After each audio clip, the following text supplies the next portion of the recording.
Hello community, ഇന്നത്തെ topic നമ്മൾ holistic approach and 2026 മെസ്സേജാണ്. അപ്പം നമ്മൾ യൂഷ്വലി ന്യൂട്രിഷൻ സ്റ്റാർട്ട് ചെയ്തപ്പോൾ തൊട്ട് തന്നെ ഒരു ബോഡി മൈൻഡ് ആൻഡ് സോൾ ലെവലിലുള്ള ഓരോ ഇൻഡിവിജ്വലിൻ്റെ നീഡ് അനുസരിച്ചിട്ടായിരിക്കും 80% അതിൽ ഡയറ്റാണ്, ബാക്കി വരുന്ന 20% ചിലപ്പോൾ നമുക്ക് ചൈൽഡ്ഹുഡ് ട്രോമാസും ഒക്കെ ഉണ്ടെങ്കിൽ എന്ന് വെച്ചാൽ ഹീലിങ്ങും മെഡിറ്റേഷനും ഉണ്ട്. ആൻഡ് നമ്മൾ ഹീലിംഗ് സ്പേസ് സ്റ്റാർട്ട് ചെയ്തത് and moving space healing space എന്നൊക്കെ പറഞ്ഞ് സ്റ്റാർട്ട് ചെയ്തിട്ടുണ്ടായിരുന്നതൊക്കെ ഓൺലൈനിലാണ് ഫങ്ഷൻ ചെയ്യുന്നത്.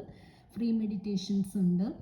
അത് ചിലപ്പോൾ നമ്മൾ ഓഫ്ലൈനിലും കൂടെ കമ്മ്യൂണിറ്റിക്ക് പുറത്തുള്ളവർക്കും കൂടെ ഹെൽപ്ഫുള്ളായിട്ട് ചെയ്യാൻ ഉണ്ട്. പിന്നെ അതേപോലെ തന്നെ നമ്മളൊരു ഹോളിസ്റ്റിക് അപ്രോച്ച് എന്ന് പറയുമ്പം ഇപ്പോൾ എല്ലാവർക്കും ബോഡി മൈൻഡ് അതുവരെ ചിന്തിക്കാൻ പറ്റും. സോളെന്ന് പറയുമ്പോഴത്തേക്ക് സോളുണ്ടോ, കാണാൻ പറ്റാത്തൊരു സാധനം എങ്ങനെ വിശ്വസിക്കും എന്ന് ചിന്തിക്കുന്നവരും ഉണ്ടാവും. ഇപ്പോൾ കുറേ പഠിച്ച് എൻ്റെ സിസ്റ്ററൊക്കെ എൻജിനീയറിംഗ് ഒക്കെ പഠിച്ചിട്ട് അപ്പോൾ അതിൽ അവർ ബിലീവ് ചെയ്യുന്ന ഒരു രീതി അതായിരിക്കില്ല. അപ്പോൾ നമുക്കെല്ലാം കാണിച്ചു കൊടുക്കാൻ പറ്റില്ലല്ലോ. ഇപ്പോൾ സ്നേഹം എന്ന് പറഞ്ഞാൽ നമുക്ക് എങ്ങനെ എടുത്ത് കാണിച്ചു കൊടുക്കാൻ പറ്റുന്നൊരു സാധനമല്ല. അതേപോലെയാണ് നമ്മുടെ ആത്മാവ്. നമ്മൾ എല്ലാ പുരാതന കാലം തൊട്ടുള്ള എല്ലാ സ്ക്രിപ്റ്റേഴ്സിലും ഏൻഷ്യൻ്റ് ഇന്ത്യൻ സ്ക്രിപ്റ്റേഴ്സിൽ പറഞ്ഞിട്ടുള്ളതാണ് സോൾ എന്ന് പറയുന്നത്. നമുക്ക് സ്പിരിറ്റ്, എല്ലാ വെസ്റ്റേൺ കൾച്ചറിൽ സ്പിരിറ്റ് അല്ലെങ്കിൽ നമ്മൾ സ്പിരിച്വൽ, ഇപ്പോൾ റിലീജിയനിൽ പറയുന്നതല്ലല്ലോ. Spirituality is different. റിലീജിയൻ ഒരു സെറ്റ് ഓഫ് റൂൾ അനുസരിച്ച് പോവും.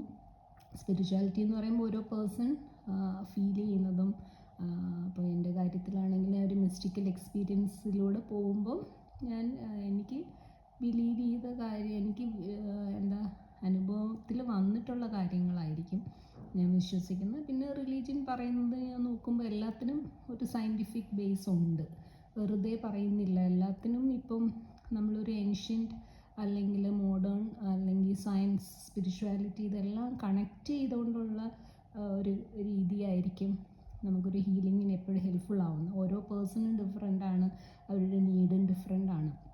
ചിലർക്ക് ജീവിതത്തിൽ ചില സിറ്റുവേഷനിൽ വിശ്വാസങ്ങൾ കൂടാൻ, ചിലർക്ക് കുറയാം. ഇപ്പോൾ എന്നെ സംബന്ധിച്ചിടത്തോളം എനിക്ക് ഓരോ ഡിഫിക്കൽട്ട് സിറ്റുവേഷൻ വന്നപ്പോൾ ദൈവത്തോടുള്ള അടുപ്പം കൂടുകയാണ് ചെയ്തത്.